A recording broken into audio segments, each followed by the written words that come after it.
સ્વાગત છે। હું છું રેખા માલકાની અને જોઈએ આજના સમાચાર।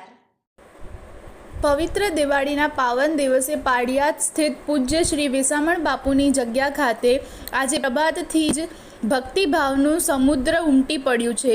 ઠાકર શ્રી વિહળનાથ અને ભગવાન શ્રી રાઘવેન્દ્ર સરકારના દર્શન માટે હજારો ભક્તો મોટી સંખ્યામાં ઉપસ્થિત રહ્યા।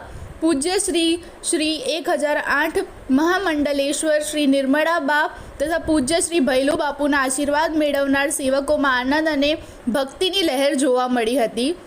જગ્યાના સમગ્ર પરિસરમાં લાઇટોની ઝળહળાટ, રંગોળી અને દીવડાઓની રોશનીથી દિવાળીની ભવ્ય ઉજવણી થઈ રહી છે। મંદિર, જન્મસ્થળ, રામકુંજ બંગલો, અન્નપૂર્ણા ભંડાર અને અમરકુંજ ખાતે ઠાકરના સેવકો દ્વારા દિવાળીના પર્વને શ્રદ્ધાભાવે ઉજવવામાં આવી રહ્યો છે। દિવાળીથી દેવ દિવાળી સુધી ઠાકર શ્રી વિહળનાથના દર્શન અને પૂજન અને મહાપ્રસાદના કાર્યક્રમનો સતત ચાલી રહ્યા છે।